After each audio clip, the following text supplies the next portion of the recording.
नमस्कार, आप देख रहे हैं सूरज समाचारों में हूं आपके साथ निशा शर्मा। 41 जिले 41 खबरों में आप सभी का स्वागत करती हूं और इस खास पेशकश में हम आपके लिए लेकर आते हैं प्रदेश के सभी जिलों की खबरें जो सीधा रखती हैं आप सभी से सरोकार। तो चलिए शुरू करते हैं खबरों का सिलसिला, लेकिन उससे पहले एक नजर डालेंगे इस वक्त की हेडलाइंस पर। भजनलाल सरकार ने दिया आदेश, योजनाओं के प्रभावी क्रियान्वयन के लिए अधिकारी बनाए माइक्रो मैनेजमेंट सिस्टम। भरतपुर को मिलने जा रही है सोलर प्लांट की सौगात। नदवाई क्षेत्र की लखनपुर उप तहसील कार्यालय पर सोलर प्लांट निर्माण का काम हुआ शुरू। गर्मी के प्रकोप को देखते हुए धौलपुर में बदला गया स्कूलों का समय। अब सुबह 7:30 बजे से 11:30 बजे तक चलेंगे स्कूल। चले अब खबरों पर बात कर लेते हैं विस्तार से। सामाजिक न्याय एवं अधिकारिता मंत्री श्री अविनाश गहलोत ने कहा, अधिकारीगण योजनाओं के प्रभावी क्रियान्वयन के लिए इस तरीके का माइक्रो मैनेजमेंट करे कि निचले तबके और जरूरतमंद हर व्यक्ति को सरकार द्वारा चलाई जा रही सामाजिक सुरक्षा की योजनाओं का लाभ मिल सके।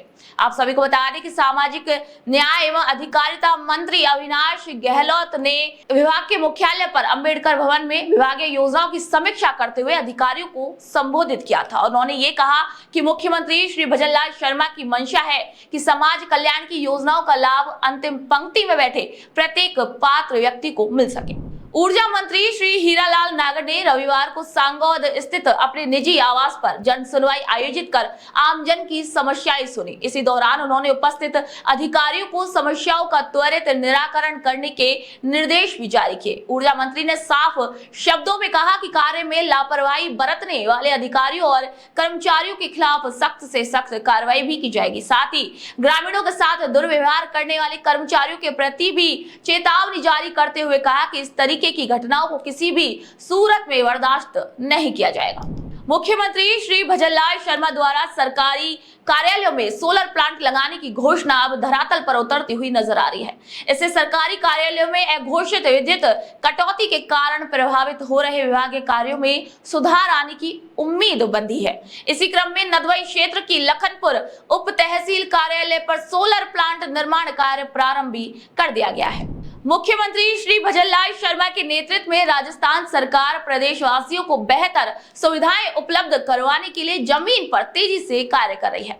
इसी क्रम में भरतपुर जिले की वेर विधानसभा क्षेत्र में संचालित राजकीय कृषि महाविद्यालय के नव निर्माणाधीन भवन और विभिन्न कार्यालयों का निरीक्षण किया गया। निरीक्षण के दौरान कृषि विश्वविद्यालय जोबनेर के कुलपति प्रोफेसर बलराज सिंह भी उपस्थित थे।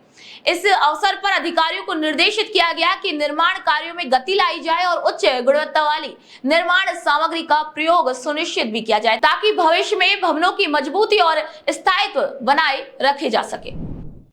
साथ ही साथ जो बच्चे हमारे first year, second year, third year, fourth year, आज रविवार का दिन था, फिर भी हमारे बच्चे इतने मोटिवेटेड हैं कि सभी बच्चों ने और स्टाफ ने इसमें पार्टिसिपेट किया।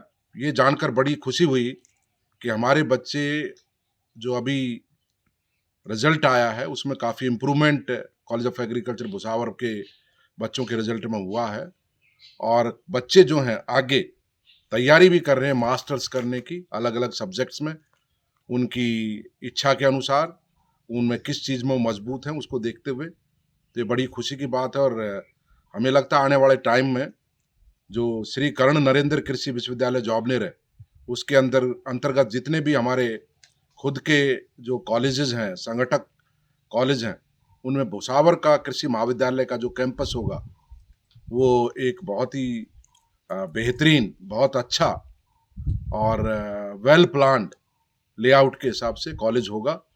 और भविष्य में मैं अपेक्षा करता हूं कि बच्चे भी और अच्छे से यहाँ पढ़ाई करेंगे और रिजल्ट में बहुत और सुधार होगा और हमारे बच्चे यहाँ से आगे एमएससी और पीएचडी में एडमिशन लेके दूसरे प्रदेशों में अलग अलग कृषि विश्वविद्यालयों में अलग अलग संस्थाओं में प्रवेश लेंगे। बढ़ते हैं आगे, अब बात करते हैं अलवर की, जहां राज्य के राज्यपाल श्री ओम प्रकाश माथुर ने रविवार को स्वामी विवेकानंद स्मारक में स्वामी विवेकानंद ई गुरुकुल का लोकार्पण किया। इसी अवसर पर उन्होंने मोबाइल और ई लाइब्रेरी को हरी झंडी दिखाकर रवाना किया जिससे छात्रों और युवाओं को डिजिटल शिक्षा के लाभ मिल सके। राज्यपाल ने कार्यक्रम के दौरान पौधारोपण पर पर्यावरण संरक्षण का संदेश दिया। और इसी के साथ ही प्रताप ऑडिटोरियम में आयोजित नागरिक अभिनंदन कार्यक्रम में सूचना केंद्र और राजकीय पुस्तकालय का वर्चुअल लोकार्पण भी किया।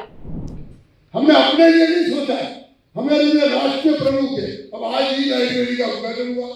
अब आप कल्पना करते हो इस जिले में 101 ऐसी ई लाइब्रेरी बनेगी जिससे बच्चे जाके पढ़ सके, बच्चे जाके शिक्षित हो सके।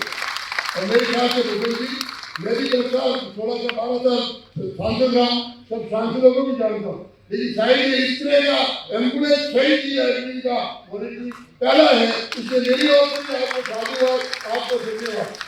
आज ये जो लाइब्रेरी भी है, ये हमारा सौभाग्य है कि इस लाइब्रेरी के बनाने में जो संकल्पना माननीय ओम प्रकाश जी ने अपने सांसद निधि कोष से करी थी, अलवर में स्वामी विवेकानंद जी के पवित्र निवास स्थान से जो ये प्रारंभ करी थी, निश्चित रूप से ये हमारे जवान जान गंवाने वाले उन भाई बहनों के स्मृति में तो समर्पित है ही, लेकिन डिजिटल एजुकेशन की जरूरत आज गाँव में ज़्यादा है और इसीलिए हमने ज्ञान वाहन गाँव में इसलिए पहुंचाने की कोशिश करी है कि जहां पर पारंपरिक शिक्षा तो है, लेकिन आने वाले समय में खड़ा होने के लिए हमारे गांव के नौजवानों को भी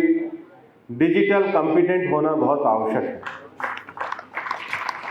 आज के समय में हम दो चीज़ों पे जरूर जोर देते हैं, एक खेल पर और एक शिक्षा पर।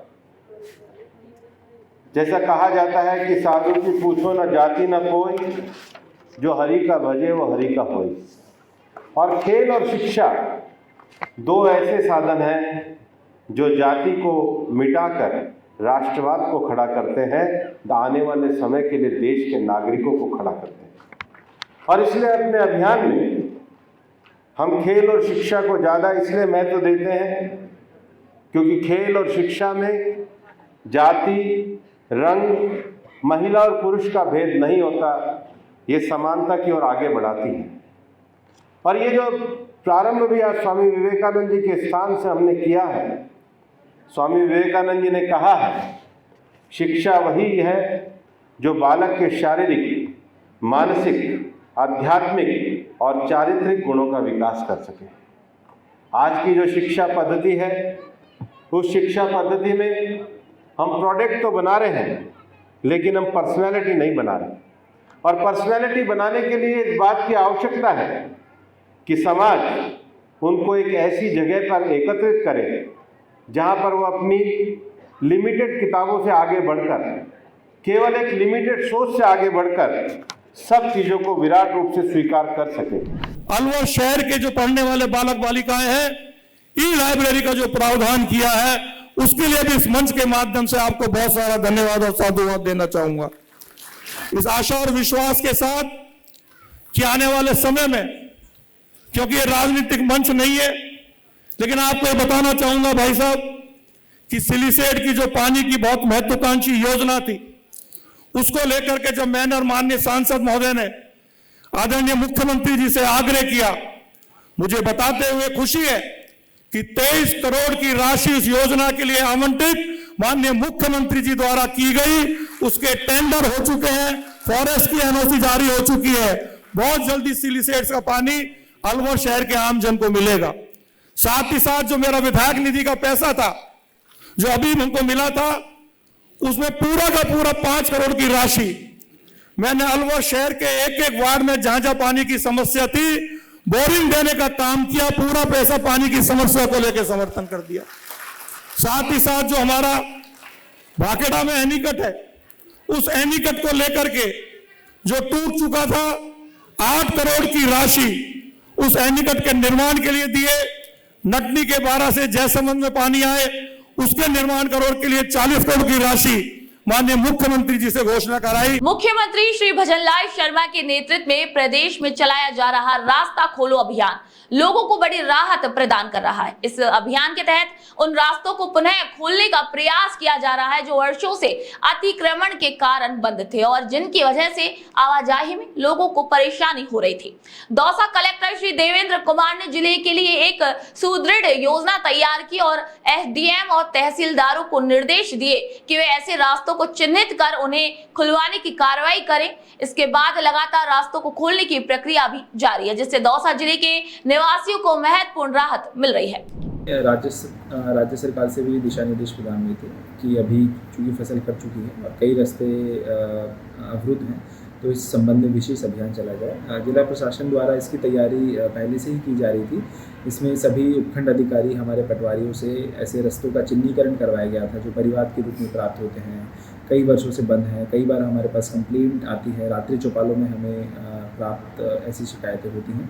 तो इसका चिन्हीकरण करके तहसीलदारों द्वारा बाकायदा 91 की कार्रवाई करके बेदखली के आदेश पारित किए गए और उसके बाद फिर पुलिस के साथ कोऑर्डिनेशन करके हमने एक पूरा शेड्यूल तकरीबन महीने डेढ़ महीने का हमने जारी किया गया है, जिसमें कि अलग अलग उपखंड में अलग अलग जगह कार्रवाई हो रही है, जिसमें हमारे पटवारी, हमारे ग्राम पंचायतों की तरफ से कोऑर्डिनेशन, हमारे रेवेन्यू टीम का कोऑर्डिनेशन और पुलिस की कोऑर्डिनेशन से रास्ते जिले भर में खोले जा रहे हैं और आने वाले महीने में भी ये अभियान चलता रहेगा। और इसके अलावा इसका बहुत अच्छा भी हमें परिणाम मिल रहा है। कई बहुत पुराने रास्ते हमारे खुल गए हैं और अब लोग और भी आगे बढ़कर हमें इस प्रकार के जो रास्ते हैं जो बंद हैं उनकी शिकायतें हमें दे रहे हैं, जिसको कि हम यथासंभव अपने अभियान में शामिल करके उन रास्तों को भी हम खुलवाएंगे। लालसोट विधायक श्री रामविलास मीणा ने रविवार को पंचायत समिति रामगढ़ पचवारा में विकास कार्यों को बढ़ावा देने की दिशा में एक महत्वपूर्ण कदम उठाया। उन्होंने ग्राम पंचायत बिच्छा में लगभग 6 करोड़ रुपए की लागत से बनने वाले पक्के सब सरफेस बैरियर के निर्माण कार्य का शिलान्यास किया। कार्यक्रम को संबोधित करते हुए विधायक श्री मीणा ने ये कहा कि ये एनीकट क्षेत्र के किसानों के लिए लाइफलाइन साबित होगा। इस निर्माण कार्य से किसान भाइयों को सिंचाई सुविधा बेहतर तरीके से प्राप्त होगी, जो उनके कृषि कार्यों को एक नई दिशा देगी और उत्पादन में वृद्धि करने में भी काफी मदद करेगी। मुख्यमंत्री श्री भजनलाल शर्मा के नेतृत्व में राज्य सरकार की जन कल्याणकारी मुख्यमंत्री आयुष्मान आरोग्य योजना प्रदेश में आम जन के लिए एक वरदान साबित हो रही है। उदयपुर जिले में मरीजों को न सिर्फ सरकारी बल्कि योजना में पंजीकृत निजी अस्पतालों में भी निःशुल्क इलाज मिल रहा है, जहां अस्पताल में रोजाना 4 से 6 ऑर्थोपेडिक के ऑपरेशन इस योजना के अंतर्गत निःशुल्क किए जा रहे हैं। इसका उद्देश्य वंचित और आर्थिक रूप से कमजोर परिवारों को निःशुल्क इलाज प्रदान करना है। ग्रामीण क्षेत्र के लोगों को बहुत ज़्यादा फ़ायदा मिल रहा है। सबसे बड़ा फ़ायदा ये है कि उन्हें यहाँ से शहर की तरफ नहीं जाना पड़ता है, जिस वजह से उनको सभी सुविधा यहीं गाँव के अंदर मिल रही है, जिस वजह से उनका आना आसान हो गया है। लोग अब चीज़ों को समझने लगे हैं, ऑपरेशन करवाने लगे हैं।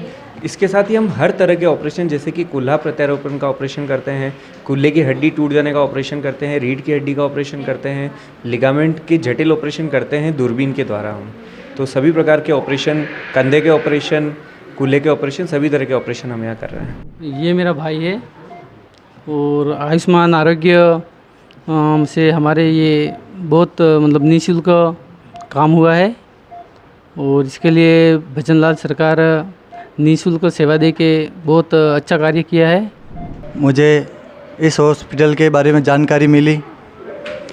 मुख्यमंत्री आयुष्मान सुविधा से मेरे भाई को इलाज किया गया, निःशुल्क इलाज किया गया और मैं भजनलाल सरकार को कहना चाहता हूं कि इस सुविधा के लिए बहुत बहुत अच्छा मैं धन्यवाद देना चाहता हूं। और हमारे स्वागत क्षेत्र में, फलासिया क्षेत्र में हमारे आदिवासियों के लिए जो निःशुल्क इलाज के लिए हमारे लिए ये सुविधा किया गया है।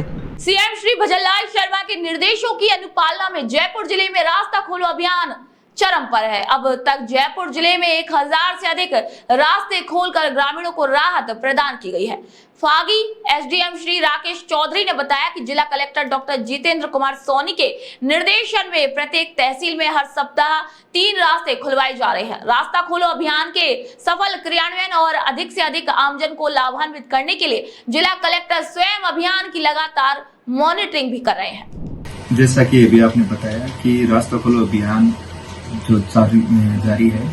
सबसे पहले जयपुर जिले के अंदर हमारे जिला कलेक्टर महोदय के निर्देशानुसार 15 नवंबर से रास्ता खोलो अभियान चालू था।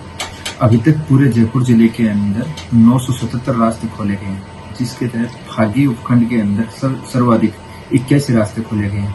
उसी को देखते हुए पूरे राजस्थान में भी अभी ये अभियान चालू है, जो हमारे लिए गौरव का विषय है। फागी के अंदर अभी तक 81 जो रास्ते खोले गए हैं, उसमें से अधिकांश के अंदर ग्रेवल सड़क का भी कार्य जारी है। इसके साथ साथ बहुत सारे रास्ते ऐसे भी हैं जो वर्षों से लंबित भी थे और इन रास्तों से आमजन बंद होने की वजह से आमजन परेशान भी थे। रास्ते खुलने से अभी लोगों के अंदर बहुत ही सुविधा हो रही है और ये रास्ते बंद होने की वजह से लोगों को अलग अलग न्यायालय के अंदर भी परेशान होना पड़ता था। लेकिन अब जब खुद आगे से प्रशासन आगे चलकर इन रास्तों को खोल रहा है तो लोगों की परेशानी दूर हो रही है। आमजन से क्या अपील करना चाहिए?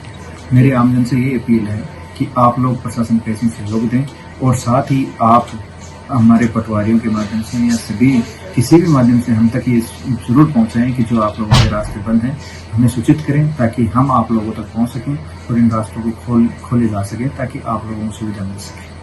पीएम सूर्य घर योजना के अंतर्गत घरों पर सोलर सिस्टम लगवाने के लिए भजनलाल सरकार ने आधुनिक सुविधाएं उपलब्ध करवाई हैं। मालपुरा उपखंड क्षेत्र के लगभग 500 लोगों ने ऑनलाइन पंजीयन कराया।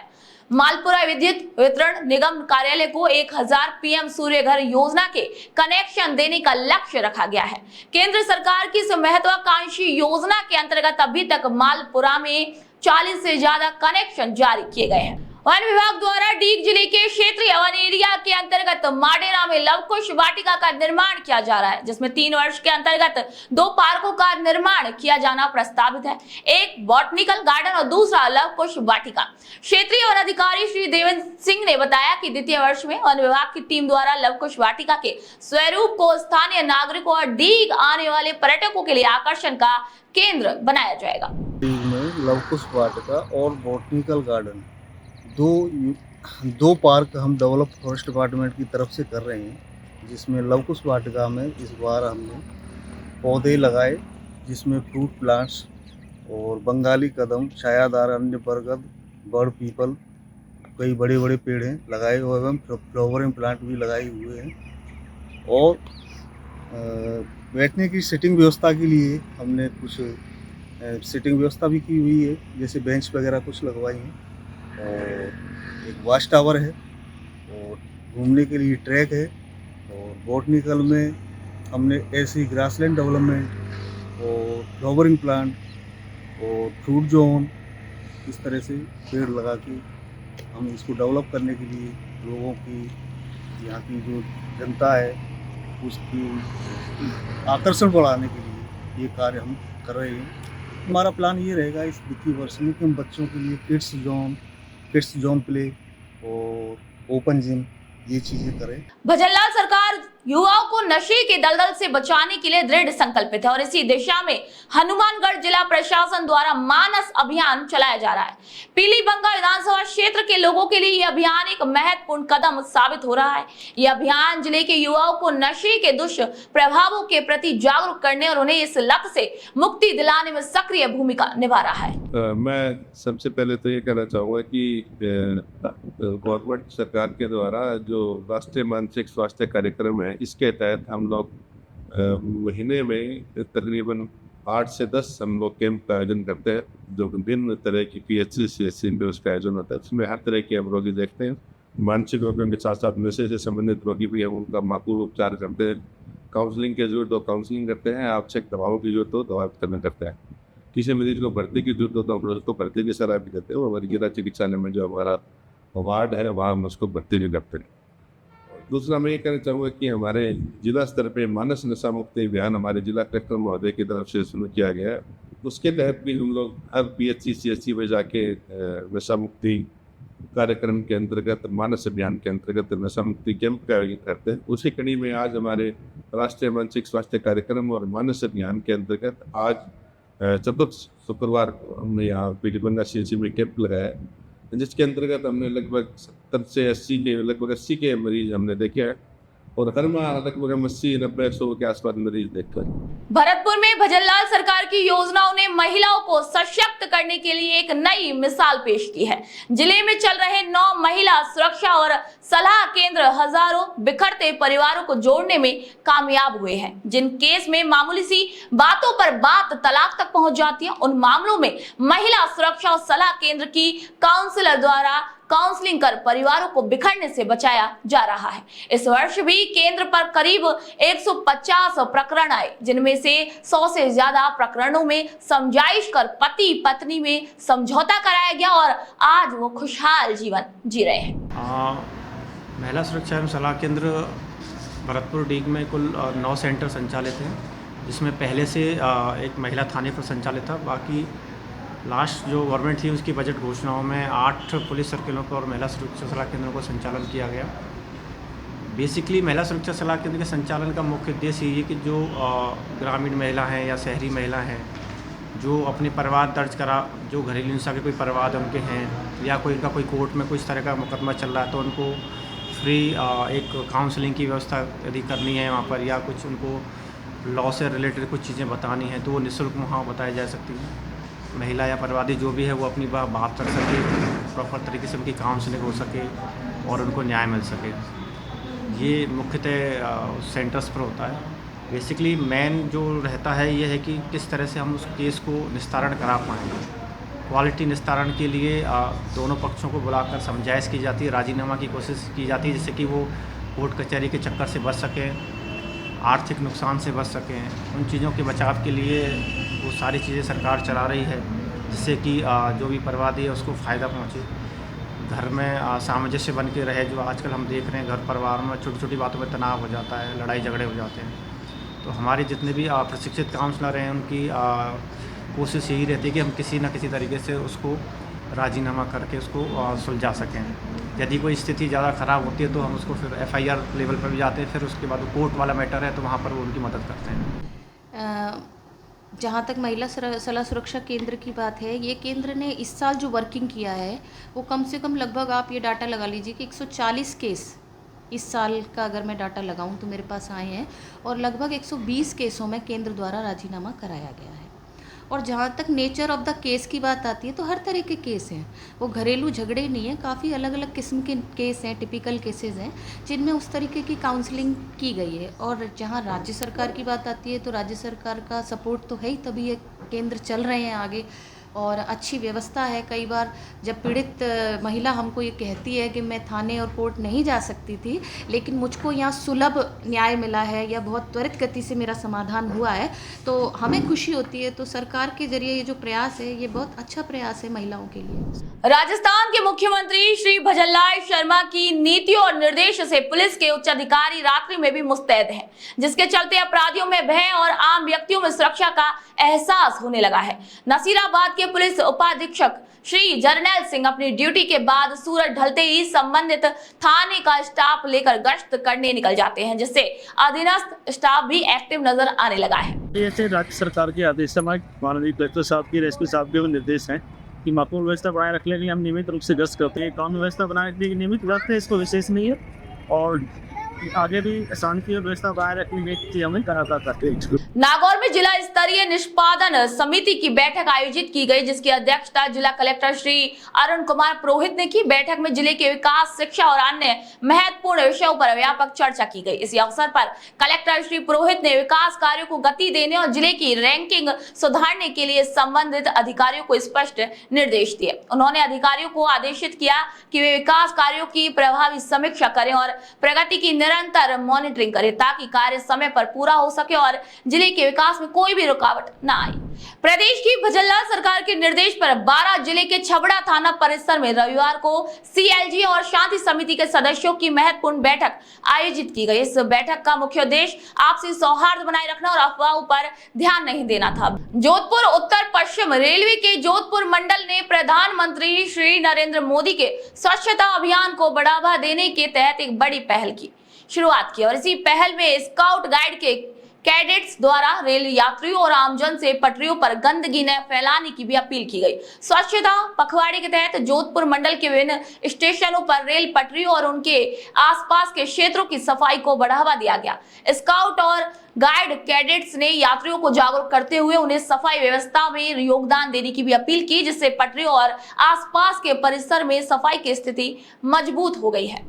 रामगढ़ के पंचायत समिति सभागार में सोमवार को एसडीएम श्री सुरेंद्र प्रसाद ने राज्य सरकार के आदेश अनुसार कानून व्यवस्था और रास्ता खोलो अभियान को लेकर बैठक की। इसमें नायब तहसीलदार, पटवारी, कानूनगो और ग्राम विकास अधिकारी शामिल हुए। एसडीएम ने सभी कर्मचारियों को रास्ता खोलो अभियान को सफल बनाने के आदेश दिए। उन्होंने कहा कि जितने भी सरकारी रास्तों पर अवैध कब्जा हो रखा है उन्हें चिन्हित कर जल्द से जल्द खुलवाया जाए। भीषण गर्मी के कारण धौलपुर जिले में चक्रवाती गर्म हवाएं चल रही हैं और इन गर्म हवाओं के कारण दिन का तापमान 42 डिग्री सेल्सियस से भी ऊपर पहुंच चुका है, जिससे आम नागरिकों को अत्यधिक कठिनाइयों का भी सामना करना पड़ रहा है। इस स्थिति को ध्यान में रखते हुए जिला कलेक्टर श्रीनिधि बीटी ने सरकारी और गैर सरकारी स्कूलों का समय बदलने का निर्णय लिया है। अब स्कूलों का समय सुबह 7:30 से 11:30 तक रहेगा। ये कदम छात्रों और शिक्षकों को गर्मी के अत्यधिक प्रभाव से बचाने के उद्देश्य से किया गया है। मैं डॉक्टर धर्म सिंह मीना, मुख्य चिकित्सा स्वास्थ्य अधिकारी धौलपुर।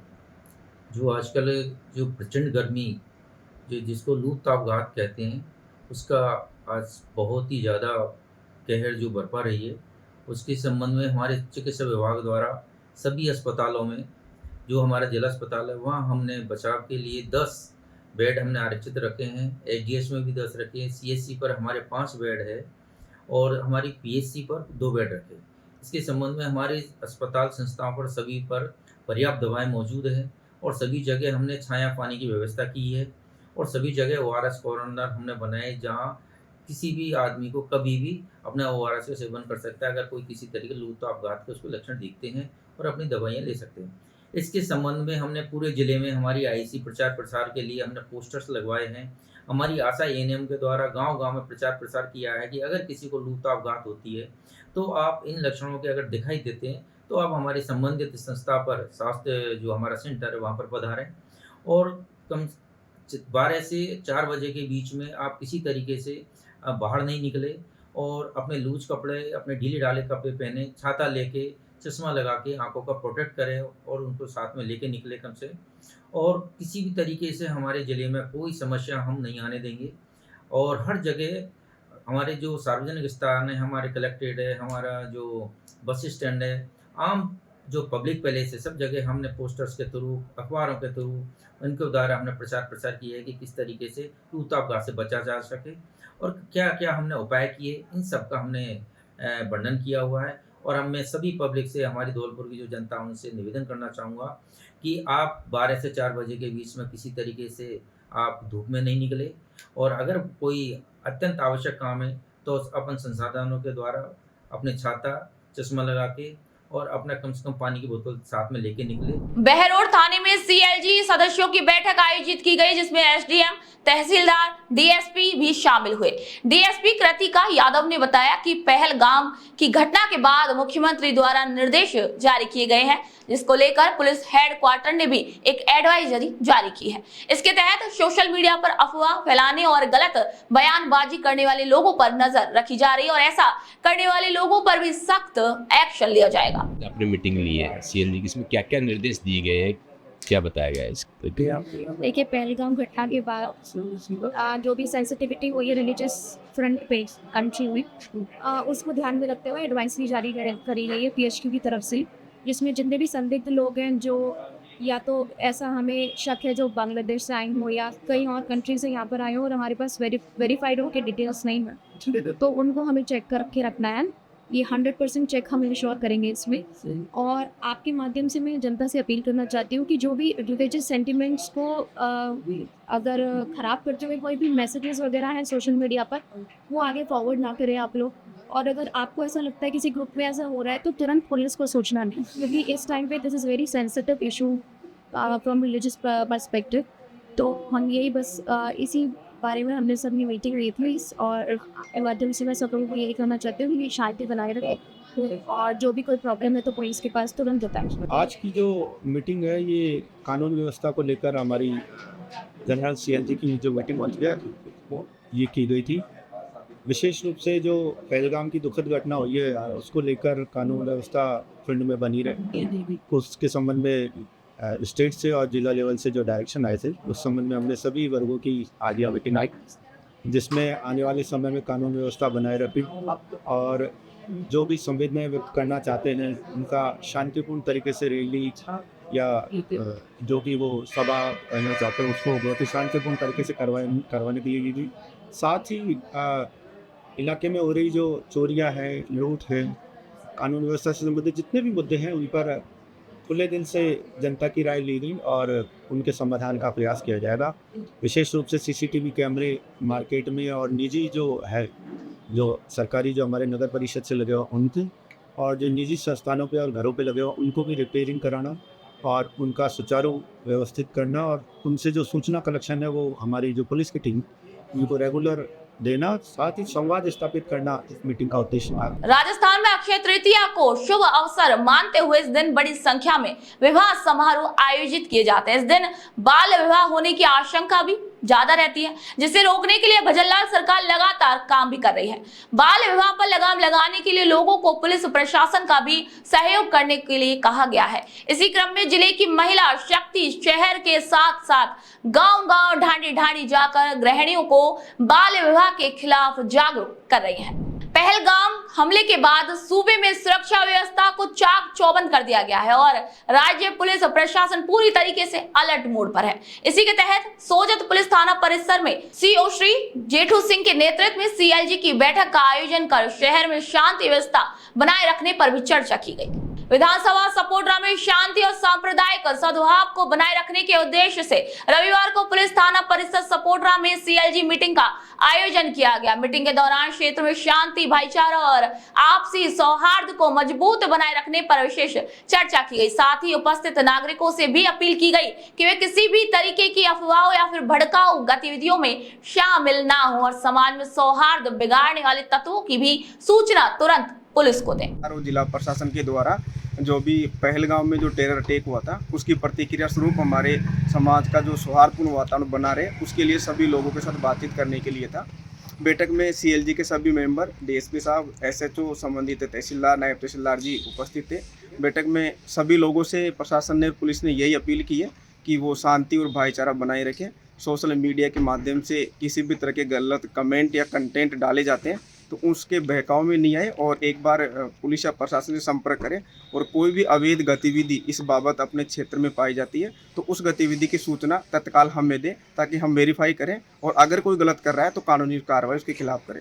और सभी ने हमें आश्वस्त किया है कि क्षेत्र की भाईचारा और शांति व्यवस्था है वो हम बनाए रखेंगे और हम सब एक है और देश के साथ मिलकर के आगे बढ़ेंगे और शांति व्यवस्था बनाए रखेंगे। पहलगाम में हुए आतंकी हमले के बाद पूरे प्रदेश में सतर्कता बढ़ा दी गई है। इसी कड़ी में शाहपुरा में भी प्रशासन सक्रिय नजर आया, जहां रविवार को शाहपुरा SDM श्री संजीव कुमार खेदर ने अधिकारियों और CLG सदस्यों के साथ आपात बैठक ली और इस बैठक में क्षेत्र की सुरक्षा व्यवस्था की समीक्षा की गई और जरूरी दिशा निर्देश भी जारी किए गए। SDM श्री संजीव कुमार खेदर ने पुलिस और प्रशासनिक अधिकारियों को भी विशेष सतर्कता बरतने के निर्देश देते हुए कहा कि सोशल मीडिया पर फैलने वाली अफवाहों और भ्रामक आपत्तिजनक टिप्पणियों पर भी कड़ी से कड़ी निगरानी भी रखी जाए। मुख्यमंत्री श्री भजनलाल शर्मा के कुशल नेतृत्व में नागरिकों को पेयजल सुलभ करवाना सरकार की प्राथमिकता है। पेयजल की दृष्टि से डीडवाना जिला पूर्ण रूप से इंदिरा गांधी नहर के पानी पर ही निर्भर है, लेकिन पंजाब से आने वाली इस नहर की साफ सफाई और मरम्मत कार्य के चलते हर साल नहर बंदी की जाती है। इस साल 20 मार्च से 20 अप्रैल तक आंशिक नहर बंदी लागू की गई, जिसको लेकर जलदाय विभाग ने अपनी योजना भी तैयार कर ली है ताकि लोगों को पेयजल के लिए किसी भी प्रकार की कोई परेशानी ना हो। राज्य सरकार ने विशेष रूप से जो नहरबंदी से प्रभावित जिले हैं उनके लिए निर्देश जारी किए हैं। इस नहरबंदी के दौरान पेयजल संरक्षण का उपयोग करें। पेयजल है वो सिर्फ पीने के लिए है तो उसका दूसरे कामों में उपयोग नहीं करें। सड़क नहीं धोवे, घरों में वेस्टेज नहीं करे, गाड़ियों को धोने के लिए काम में नहीं लेवे और जो भी अपने नल लगे हुए हैं अगर वो लीकेज है, कोई पाइपलाइन में लीकेज है तो वो विभाग को सूचित करावे और उसको सही करवावे समय पे, ताकि पेयजल अपव्यय से रोका जा सके। 21 अप्रैल से अपने मुख्य नहर से अपने जो रो वाटर रिजर्वायर है उसमें पानी आना बंद हो गया है। इस दौरान में अपन ने जो नौखादया स्थित 2 रिजर्वायर है उनमें अपन ने पानी संग्रहण कर लिया गया था, और जो ये पूर्ण नहरबंदी है 1 महीने, इस दौरान इस जो रिजर्वायर में स्टोर पानी है उससे सप्लाई की जाएगी। तो अपने पास में 28 दिन का पर्याप्त पानी है सप्लाई करने के लिए और 30 दिन के नहरबंदी है। और इसमें अपने पास में जो मुख्य कैनाल है वहाँ से अपने पास पानी आने में 9 दिन का समय लगेगा, तो वो समय भी अपने को साथ में लेके चलना पड़ेगा इस 30 दिन के साथ में। इसलिए अपन ने ये विकल्प लिया है कि हर संडे अपन वाटर हॉलीडे रखेंगे। इस दिन अपने को वहाँ नौखादया से पानी नहीं मिलेगा, इसलिए अपनी अगले दिन की सप्लाई है वो बाधित होगी और अगले दिन पे चली जाएगी। बाकी जो पानी अपने को अभी वर्तमान में मिल रहा है वैसे ही पानी मिलता रहेगा और अपन सुचारू रूप से सप्लाई करते रहेंगे। और इस दौरान अपन ने जो लोकल स्रोत है, हैंडपम्प है, ट्यूबवेल है, उससे भी अपने को काम में लेना है और सप्लाई की जाएगी। मुख्यमंत्री सड़क योजना के तहत सड़क चौड़ाईकरण और सुदृढ़ीकरण कार्य तेजी से किया जा रहा है।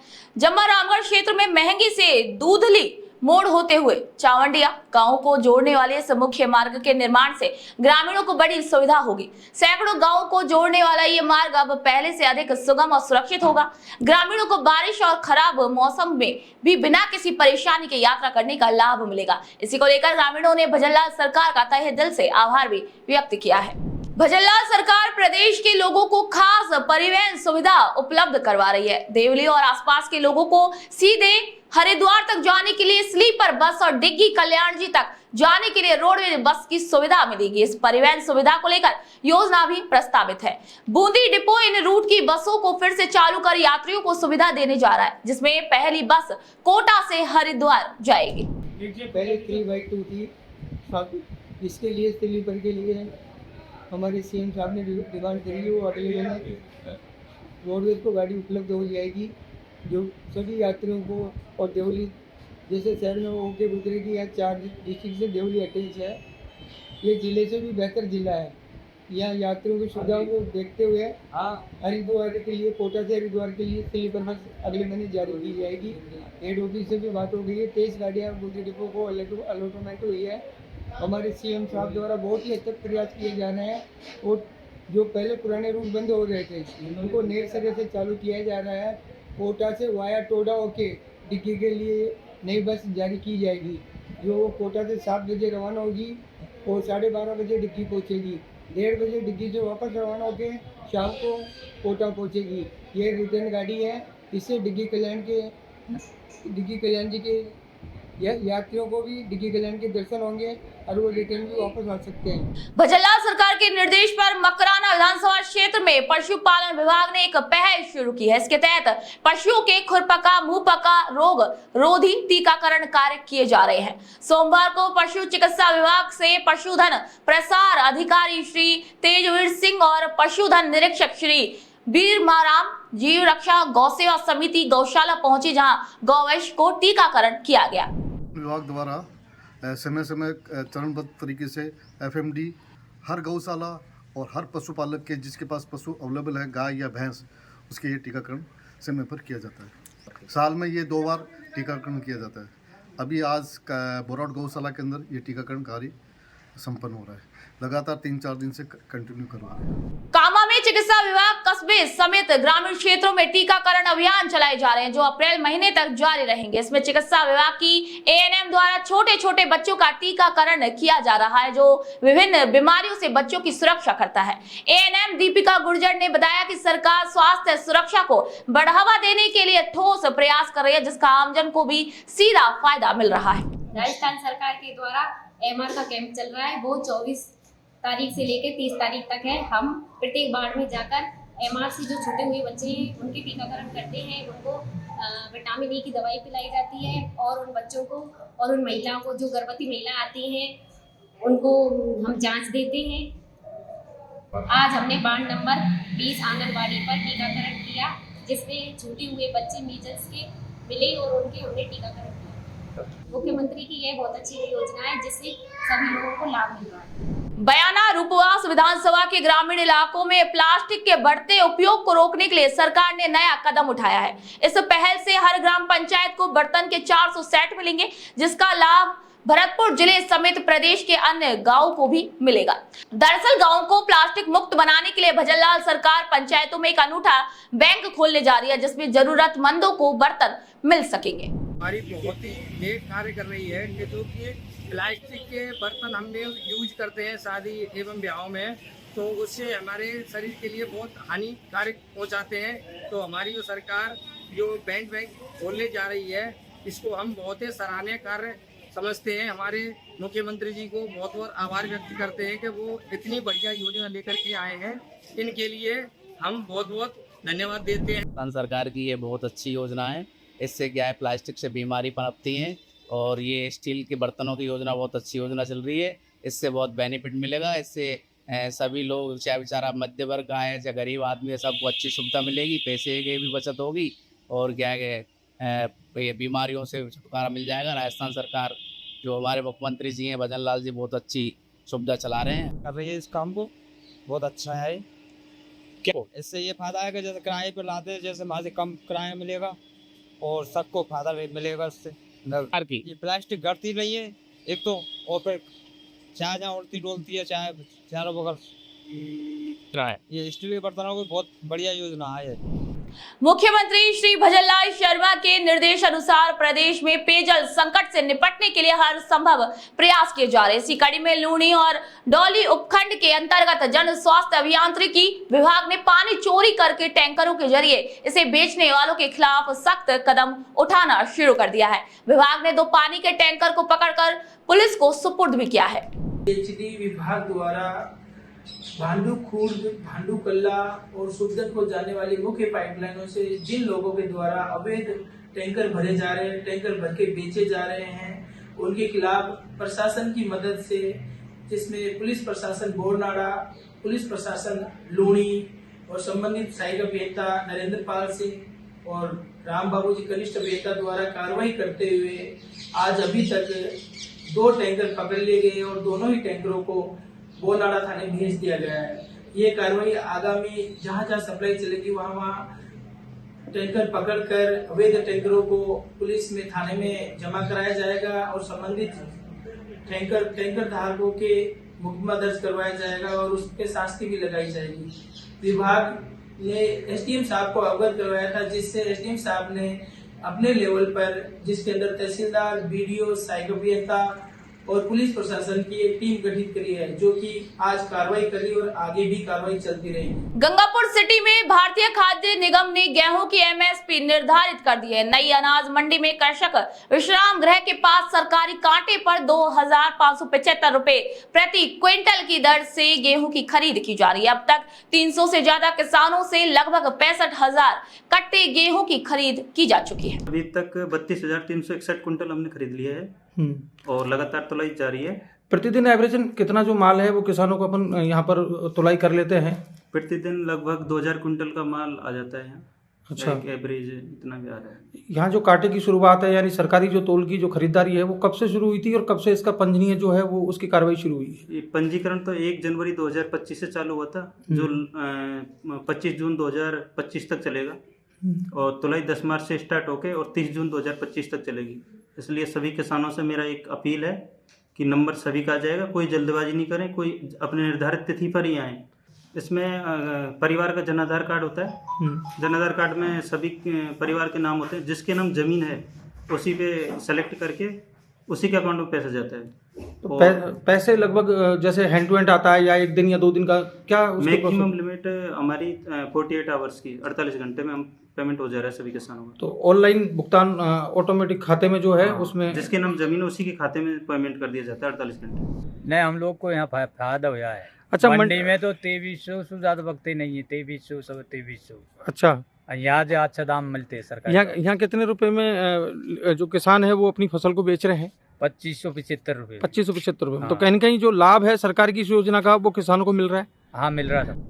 राज्य सरकार के द्वारा सरकारी कांटे पर किसानों की गेहूं की फसल की खरीद की जा रही है, जिससे किसानों को काफ़ी इसका फ़ायदा मिल रहा है, क्योंकि 2575 रुपये की दर से किसानों की जो प्रति कुंटल की दर से किसानों का माल खरीदा जा रहा है, जिससे किसानों को कृषि मंडी की तुलना में अधिक लाभ मिल रहा है। और सबसे बड़ी बात यह है कि किसानों को 48 घंटे के अंदर अंदर जन आधार कार्ड से लिंक खाते में उनका जो फसल है उसका भुगतान भी मिल रहा है ऑनलाइन तरीके से, और पंजीयन भी आसान तरीके से ई मित्रों पे किए जा रहे हैं, जिससे कि किसानों को सुविधा मिल सके। और लगातार जो है किसानों की जो फसल की जो खरीद है गेहूं की जो की जा रही है सरकारी कांटे पर, उससे किसानों के जो चेहरे पे जो मुस्कान है, यानी उनकी जो मेहनत है उसका फल लगातार उचित तरीके से सरकार के द्वारा उचित दाम के माध्यम से दिया जा रहा है। गंगापुर सिटी से मनोहर गुप्ता की सहयोगी राजेश के साथ रिपोर्ट। बसई जोगियान निवासी डॉक्टर कोमल गुर्जर का यूपीएससी में चयन हो गया। उन्होंने परीक्षा में 590वीं रैंक हासिल किया, जिससे पूरे क्षेत्र में खुशी की लहर है। ग्रामीणों का कहना है कि डॉक्टर कोमल का सिविल सेवा में चयन होने से ग्रामीण क्षेत्रों के अन्य छात्रों को भी आगे बढ़ने की प्रेरणा मिली है। राजस्थान में भीषण गर्मी के बीच चूरू जिले का तापमान करीब 45 डिग्री पहुंच गया है। ऐसे में गर्मी से होने वाली बीमारियों से पीड़ित लोगों की अस्पतालों में भारी भीड़ भी देखी जा रही है। मुख्यमंत्री श्री भजनलाल शर्मा के निर्देश पर सरदार शहर के राजकीय उप जिला अस्पताल में गर्मी से संबंधित मरीजों के लिए स्पेशल व्यवस्थाएं की गई है। यहाँ के वार्डों में मरीजों के लिए एसी, कूलर और पंखे के साथ पानी की व्यवस्था भी हर समय रहती है। राजस्थान की संवेदनशील सरकार द्वारा अभी अभियान चला जा रहे हैं, तो जो भी हीट स्ट्रोक वगैरह की या गर्मी से लो तापघात की जो पेशेंट आते हैं उनके लिए स्पेसिफिक व्यवस्था की गई है। हमने 10 बेड रिजर्व किए हैं, जिसमें बिल्कुल कोल्ड है, एसी लगे हुए हैं, तो किसी टाइम इस तरह का कोई केस आता है तो वहाँ पर एडमिट कर सकते हैं। और साथ साथ में 3 ORS के कॉर्नर भी बनाए गए हैं, जहाँ पर पानी और ORS के पैकेट पड़े हैं, तो किसी व्यक्ति को ऐसा लेजीनेस महसूस कर रहा हो, ढीलापन महसूस कर रहा हो या बहुत ज़्यादा गर्म शरीर हो रहा हो, तो उस कंडीशन में ठंडी जगह बैठ के ORS पी सकता है और उसी तरह में डॉक्टरों से भी कंसल्ट कर सकते हैं। और 24 आवर डॉक्टरों की सुविधा उपलब्ध है। कल से भर्ती हो और गर्मी की व्यवस्था सही है, कूलर पंखे वगैरह चल रहे हैं, पानी की व्यवस्था फुल है। डॉक्टर चेक करने आ रहे हैं? और यस, चेक करने आ रहे हैं, अभी आगे गई। माननीय मुख्यमंत्री भजनलाल जी शर्मा द्वारा हीट वेव को देखते हुए जो सख्त दिशा निर्देश दिए हुए हैं, उस हिसाब से अगर हॉस्पिटल का आगमन किया जाए तो यहाँ पे सुविधा लगभग बढ़िया चल रही है। और जो अपने रोगी हैं वो यहाँ पे कोई प्रकार की पानी की, कोई पंखों की, कूलर की, ऐसी की सभी तरह की व्यवस्था सुचारू रूप से चल रही है। और मुख्यमंत्री जी के तो दिशा निर्देश है उस हिसाब से पालना की जा रही है। और बढ़िया तरीके से आप देख रहे हो, सभी दवाएँ यहाँ पे मुफ्त मिल रही है, रोगियों का मुफ्त इलाज हो रहा है। सर 10 वार्ड रिजर्व कर रखे हैं, क्या कहेंगे? कूलर भी चल रहे हैं, क्या कहेंगे? बिल्कुल, कूलर पंखा सब चल रहा है। नगर क्षेत्र में हीट वेव से पीड़ित मरीजों के लिए कस्बे के उप जिला अस्पताल में खास इंतजाम किए गए हैं। यहाँ मरीजों को किसी भी प्रकार की असुविधा ना हो, इसके लिए अस्पताल प्रशासन ने अस्पताल के सभी वार्डों में कूलर, पंखे, एसी, वाटर कूलर, दवाइयों और ORS के पैकेट आदि की समुचित व्यवस्था की है। जिला कलेक्टर श्री मुकुल शर्मा ने कलेक्ट्रेट हॉल में साप्ताहिक समीक्षा बैठक ली। इस दौरान जिला कलेक्टर ने पेयजल, विद्युत और चिकित्सा विभाग के अधिकारियों के साथ चर्चा की। वहीं गर्मी के मौसम में पेयजल, विद्युत और चिकित्सा की समुचित व्यवस्था करने के लिए संबंधित अधिकारियों को भी आवश्यक दिशा निर्देश भी जारी किए। भजनलाल सरकार वन्य जीव और वन्य क्षेत्र के संरक्षण के लिए कई महत्वपूर्ण पहल कर रही है। वन्य जीव विभाग के उप वन संरक्षक श्री अनुराग भटनागर ने बताया कि इस योजना में वन्य जीव प्रेमियों को सरकार की ओर से परिचय पत्र दिए जाएंगे, जिससे वह जंगल में जाकर पर्यावरण को बचाने और वन्य जीवों के संरक्षण समेत कई विषयों पर भी काम करेंगे। वन मित्रों के लिए मुख्य रूप से ये है कि भाई जो लोग जो भी पर्यावरण प्रेमी हैं, वन्य जीवों से प्यार करने वाले लोग हैं, वो वन मित्र के लिए अप्लाई कर सकते हैं। और ये भी माननीय मुख्यमंत्री महोदय के द्वारा एक बहुत बड़ी स्कीम इन्होंने स्टार्ट की है वन मित्रों के लिए। और इसमें 40 ईयर से अबव वाली एज, यानी कि छोटी उम्र वाले बच्चे इसमें नहीं अप्लाई कर सकते हैं, 40+ वाले जो लोग हैं वो इसके लिए अप्लाई कर सकते हैं। और हमारे डिवीज़न ने वन्यजीव कोटा के अंदर हमने अब तक 68 लोगों का हमने इसमें रजिस्ट्रेशन किया हुआ है। इसमें सिंपल सी प्रक्रिया होती है कि जो भी ग्राम पंचायत है या जो वार्ड है उसके जो लोग हैं वो यदि वन विभाग का बिना किसी मानदेय के, इसमें ये चीज़ अंडरलाइंड है कि इसमें किसी तरह का मानदेय नहीं दिया जाएगा, यदि कुछ लोग इसमें सहयोग करना चाहते हैं तो वो इसमें अप्लाई कर सकते हैं। उनको एक स्टाम्प देना होगा कि उनके खिलाफ कोई केस दर्ज नहीं है या किसी और तरह की कोई उनकी समस्या नहीं है, और उसके बाद उनका एक फ़ोटोग्राफ, उनका एक ID हम बना के उसको देते हैं। और अच्छी बात यह है कि हमारे पास जो अब तक 68 लोग आए हैं उसमें बहुत पढ़े लिखे, बहुत समझदार, मतलब हमसे ज़्यादा अच्छी उनको नॉलेज है, वो टीचर्स हैं, वो बैंक मैनेजर्स हैं, उन लोगों ने इसमें अप्लाई किया है और वो बढ़ चढ़ के वन विभाग का सहयोग देने के लिए तैयार हैं। वो हमारे साथ जागरूकता शिविरों में जाते हैं, बच्चों को स्कूल्स में, कॉलेजेस में हम वन्य जीवों के बारे में, पर्यावरण के बारे में, वाटर कंजर्वेशन के बारे में हम बताते हैं, तो उसमें ये वन मित्र बहुत हमारा सहयोग कर रहे हैं। जोधपुर के आसपास के इलाकों में इन दिनों भीषण गर्मी का दौर जारी है। मुख्यमंत्री श्री भजनलाल शर्मा के आदेश के बाद राजस्थान के अस्पतालों में भीषण गर्मी से बचाव के उपाय भी किए जा रहे हैं। जोधपुर के मथुरादास माथुर अस्पताल में भी मरीज और उनके साथ आए परिजनों के लिए अस्पताल प्रशासन द्वारा टेंट और कूलर की व्यवस्था भी की गई है। साथ ही भामाशाह द्वारा ठंडे पानी के कैंप लगाकर उन्हें राहत भी प्रदान की जा रही है। हीट वेव से पीड़ित मरीजों के लिए अलग से वार्ड भी बनाया गया है, जहां पर 24 घंटे डॉक्टर और नर्सिंग स्टाफ उपलब्ध रहता है। देखिए, जैसे आप सभी को ज्ञात है कि ग्रीष्म ऋतु का बहुत प्रकोप जारी है और राजस्थान सरकार के इस पर सख्त निर्देश हैं कि आम आदमी को, मरीजों को, उनके साथ आने वाले परिजनों को पूरा लाभ मिले। और इसी क्रम में उच्च अधिकारियों के निर्देशों की पालना करते हुए जिला कलेक्टर साहब ने भी 2-3 बार राउंड लिया है। तो एक तो हमने अस्पताल स्तर पे देखिए टेम्परेरी पंडाल लगाया है जिससे आम आदमी वहाँ दिन और रात बैठकर अपने मरीजों का उपचार करा सके, और उसमें हमने कूलर भी लगवाए हैं, पानी की भी व्यवस्था की है। हमारी जो वर्कशॉप की टीम है उसने भी मिलकर एक कैंपस की व्यवस्था की है, जो प्रतिदिन अस्पताल के कोई न कोई अधिकारी कर्मचारी उसको स्पॉन्सर करते हैं, तो ये बहुत अच्छा प्रकल्प है। इसी क्रम में अस्पताल में अगर बात करें तो इमरजेंसी में हमने एक रूम इसको फिक्स किया है जिसका हीट स्ट्रोक के लिए, जिसमें आइस वगैरह भी है, दवाइयाँ भी उपलब्ध है, और उसके अलावा हमने एक वार्ड और एक ICU भी इसके लिए डेडिकेट किया है कि अगर यदि समस्या बढ़ती है यदि तो उन वार्ड और ICU का उपयोग किया जा सके। सर, आदमी को जो है गर्मी से बचने के लिए क्या एहतियात बरतनी चाहिए? जी बिल्कुल, गर्मी निश्चित रूप से हमारे इस भौगोलिक प्रदेश को देखते हुए बहुत तेज़ पड़ती है और जो सूर्य की किरणें हैं वो भी काफ़ी सीधी पड़ती है, तो इसमें स्पेशली तेज़ धूप से बचना चाहिए। जो दोपहर का समय है उस समय घर से बाहर निकलने से जहाँ तक हो सके संभव हो बचाव करें। अगर निकलना भी पड़े तो सर या कपड़ा ढक के निकलें और पानी पी के निकलें, पानी की कमी नहीं आने दें शरीर में। कुछ ग्रुप्स ऐसे हैं जैसे छोटे बच्चे हुए, बुजुर्ग महिला पुरुष हुए, या जो हृदय रोग से पीड़ित व्यक्ति है, या जो नर्वस सिस्टम से पीड़ित व्यक्ति है, कुछ साइकेट्री वाले पेशेंट्स हैं, कुछ क्रोनिक एलर्जी वाले पेशेंट्स हैं, उनको स्पेशल ध्यान रखना चाहिए क्योंकि इन रोगियों की जो दवाएं चलती है, चाहे वो एंटीहिस्टामिनिक्स हो, एंटीकोलिनर्जिक्स हो, एंटीसाइकोटिक्स हो, इन लोगों को अपने शरीर में टेम्परेचर कंट्रोल करने की क्षमता थोड़ी कम हो जाती है, तो इसलिए वो लोग नहीं कर पाते हैं, इसलिए उनको हीट स्ट्रोक से, हीट एग्जॉस्शन से बचना चाहिए। अलवर ग्रामीण के अस्पतालों में मुख्यमंत्री आयुष्मान आरोग्य योजना का आमजन को सीधे लाभ मिल रहा है। इसके तहत कैंप लगाकर गर्भवती महिलाओं का चेकअप किया जाएगा। यहाँ गर्भवती महिलाओं की निःशुल्क सोनोग्राफी भी की जाएगी, जिससे लाभार्थी पर किसी भी तरीके का आर्थिक भार नहीं पड़ेगा। आज जैसे कि 9, 18, 27 को प्रधानमंत्री मातृत्व सुरक्षा दिवस मनाया जाता है, तो आज कल 28 तारीख प्रधानमंत्री मातृत्व सुरक्षा दिवस मनाया जा रहा है। फिर सभी ENC जो फील्ड की हैं उनको आसाओं से बोल के सभी ENC को CSC को लाया जा रहा है और उनकी समस्त प्रकार की जांचें CSC पे की जा रही है और माँ बाबू योजना भी तहत उनके फ्री सोनोग्राफी के बहुत फायदे। जयपुर में चिकित्सा एवं स्वास्थ्य विभाग की ओर से गर्भवती महिलाओं के स्वास्थ्य की जांच की गई, जिसमें उच्च जोखिम वाली गर्भवती महिलाओं को चिन्हित कर उनका उपचार किया गया। साथ ही उन्हें पोषण युक्त आहार की जानकारी भी प्रदान की गई। इसी अवसर पर मां वाउचर योजना के तहत गर्भवती महिलाओं को निःशुल्क सोनोग्राफी के लिए वाउचर भी दिए गए। एसडीएम श्री रमेश कुमार की अध्यक्षता में एक ब्लॉक स्तरीय बैठक आयोजित की गई, जिसमें बॉर्डर इलाके में संदिग्ध गतिविधियों पर पैनी नजर रखने को लेकर रणनीति बनाई गई। इसके साथ ही इमरजेंसी सुविधा के लिए सीएचसी स्टाफ भी 24 घंटे तैनात रहेगा और अधिकारियों को हेडक्वार्टर नहीं छोड़ने के निर्देश दिए गए हैं। इसके अलावा सोशल मीडिया पर भड़काऊ टिप्पणी करने वालों पर भी सख्त कार्रवाई की जाएगी।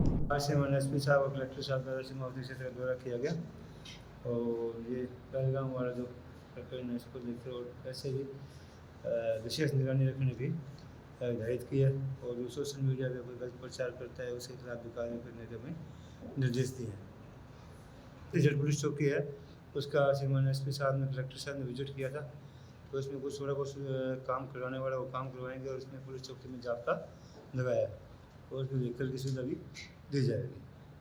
पुलिस डीएसएफ के साथ में प्रशासन के साथ में नाकाबंदी कर रहे हैं, गश्त कर रहे हैं और कोई भी संदिग्ध सूचना है तो उसमें कार्रवाई करने के लिए अपने जाब्ता भी तैयार है और गश्त व्यवस्था भी सुचारू रूप से चालू है।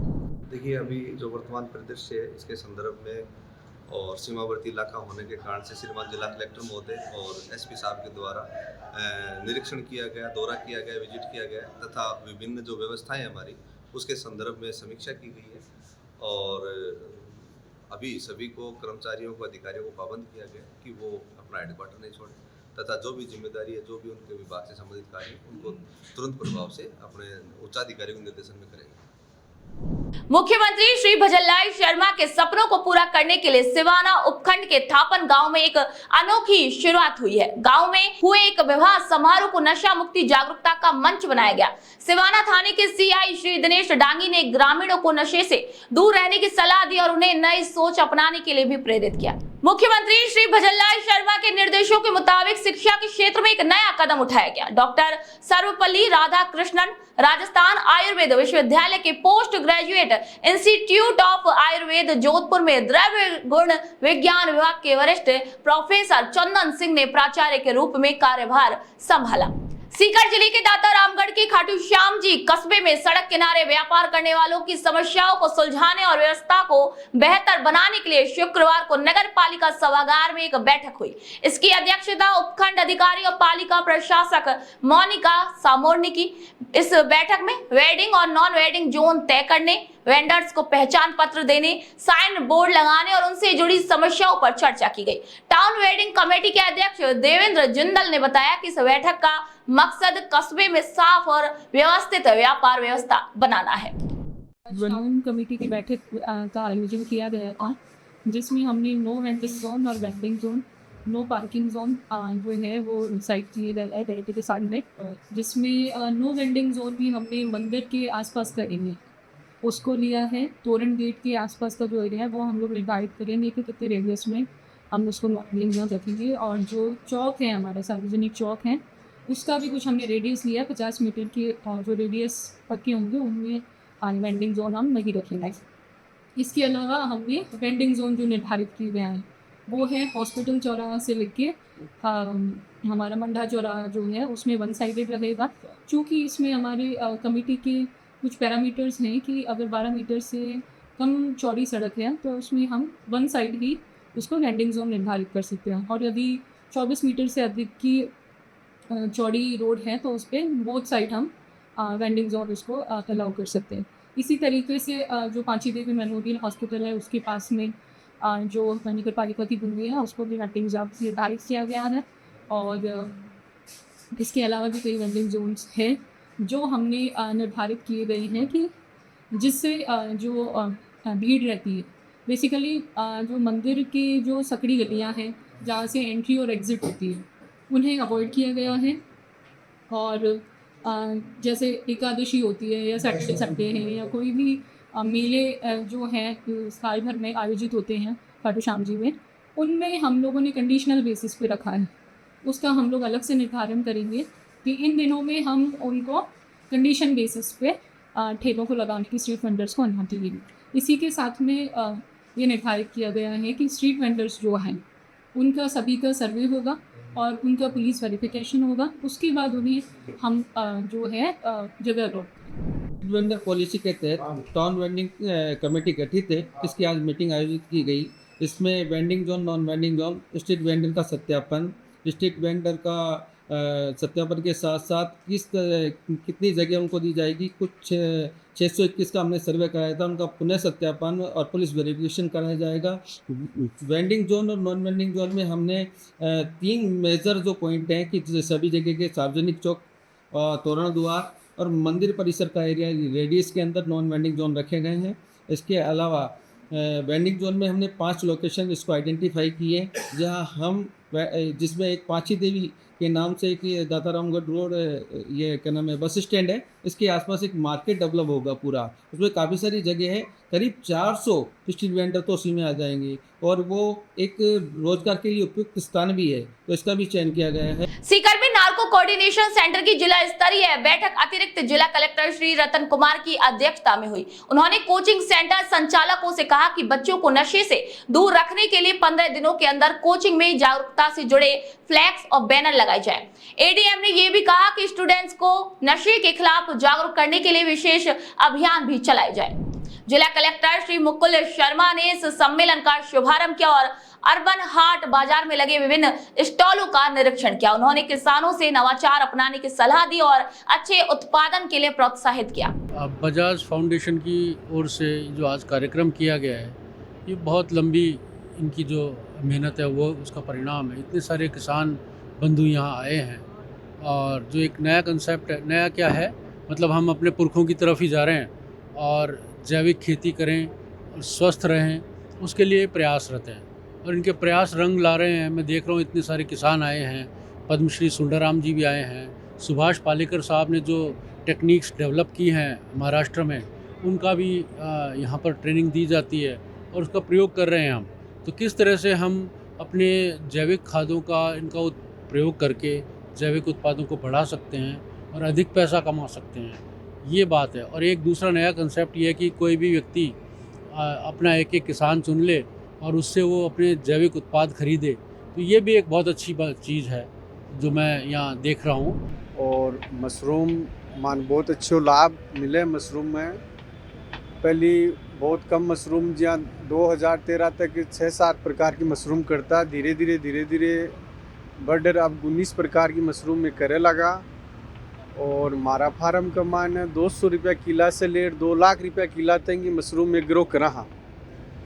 और उत्तर भारत का मान सबसे बेस्ट यूनिट अपनी है और एशिया की टॉप यूनिट आपने कोडिसेप की भी है। और मशरूम से अचार, मशरूम का पापड़, मशरूम की शेही, मशरूम को अचार, मशरूम का प्रोडक्ट भी में लोग बनावा हाँ और किसानन देवा हाँ, रोगियान देवा हाँ, रोगी ठीक भी है। राजसमंद जिले में गरीब और जरूरतमंद लोगों की मदद के लिए जिला प्रशासन ने एक खास योजना श्रम संबल शुरू की है। ये योजना 1 अक्टूबर 2024 से जिला कलेक्टर श्री बाल मुकुंद असावा के निर्देशन में शुरू हुई थी। इसका मकसद जरूरतमंद मजदूरों और उनके परिवारों की जिंदगी को बेहतर बनाना है। इसके तहत मजदूरों के बच्चों को पढ़ाई और कौशल विकास की सरकारी योजना से जोड़ा गया, जिससे उन्हें स्कॉलरशिप मिल सके। इस योजना से जिले में काफी सकारात्मक बदलाव भी देखने को मिले हैं। माननीय मुख्यमंत्री महोदय की मंशा और निर्देशों के अनुरूप निर्माण श्रमिकों के कल्याण के लिए जो विभिन्न योजनाएं संचालित की जा रही हैं, उन्हीं योजनाओं की सफल क्रियान्विति के लिए राजसमंद जिले में निर्माण श्रमिक कौशल विकास योजनाओं के तहत एक प्रोजेक्ट श्रम संबल चालू किया गया था। और जिसके तहत हमने प्रोएक्टिव अप्रोच रखते हुए हम स्वयं निर्माण श्रमिकों तक पहुँचे, पंजीकृत श्रमिकों तक, और शिक्षा विभाग के माध्यम से हम बच्चों के फॉर्म भरवाए गए। ग्रामीण विकास एवं पंचायत राज विभाग के माध्यम से उन बच्चों को जो 100 दिन का सर्टिफिकेट है वो उपलब्ध करवाया गया।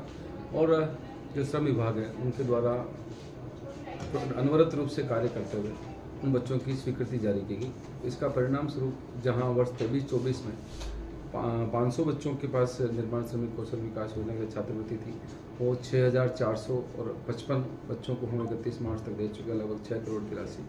इसके अलावा लगभग 57 व्यक्तियों को जो हिताधिकारी लाभ है उसके तहत 1.60 करोड़ रुपए की राशि स्थानांतरित की गई, जो स्वीकृत की गई। ई श्रम एक्स ग्रेशिया के तहत 2 व्यक्तियों को 4 लाख रुपए की राशि स्वीकृत की गई। और 1100 जो पहले के निरस्त श्रमिक कार्ड हैं उनको वापस हमने रिव्यू किया है प्रयास है जिला प्रशासन का कि निर्माण श्रमिकों का अधिकाधिक पंजीयन किया जाए और उनके बच्चों को जो छात्रवृत्ति योजना से लाभान्वित करें ताकि उनके शिक्षा में उनको किसी प्रकार का कोई समस्या नहीं। राज्य सरकार के रास्ता खोलो अभियान के तहत बयाना उपखंड में राजस्व विभाग ने एक पुराना रास्ता फिर से आम लोगों के लिए खोल दिया है। यह रास्ता हर नगर, गांव और आसपास के लोगों के लिए बहुत फायदेमंद साबित हो रहा है। ये नया वैकल्पिक रास्ता मचैला मोड़ से आधा किलोमीटर पहले पुलिया से शुरू होकर सीधे तहसील और उपखंड कार्यालय तक जाता है। पहले लोगों को 1 किलोमीटर का चक्कर लगाना पड़ता था, लेकिन अब ये दूरी सिर्फ 300 मीटर रह गई है। राजस्थान में चल रही मुख्यमंत्री मंगला पशु बीमा योजना पशुपालकों के लिए बहुत फायदेमंद साबित हो रही है। इस योजना के तहत पशुपालक अपने पशुओं का बीमा करवाकर सुरक्षित महसूस कर रहे हैं और मुख्यमंत्री भजनलाल शर्मा का भी तहे दिल से आभार व्यक्त कर रहे हैं।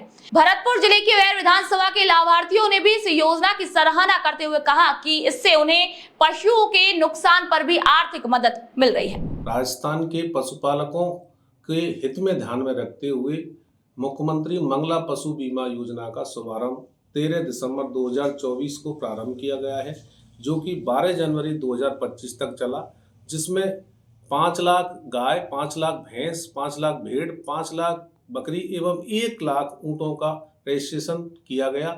इसमें पशुपालकों का जनाधार होना अनिवार्य है, जिसमें मोबाइल नंबर अपडेट होना चाहिए और जिस पे OTP आएगा एवं पशु जिसके कान पर 12 अंकों का टैग नंबर अंकित होना चाहिए। एक पशुपालक अधिकतम एक जनाधार पर 2 पशुओं का बीमा करवा सकता है।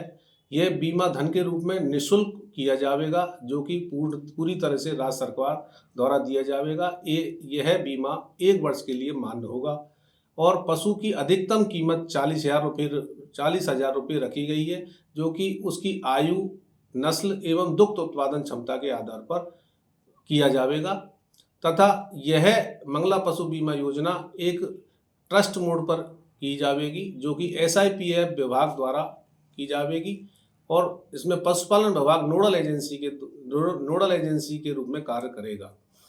अब वर्तमान में 21 लाख पशुओं का जो रजिस्ट्रेशन हुआ है, उसका हेल्थ सर्टिफिकेट पशु चिकित्सकों द्वारा बनाए जा रहे हैं। बाद में SIPF विभाग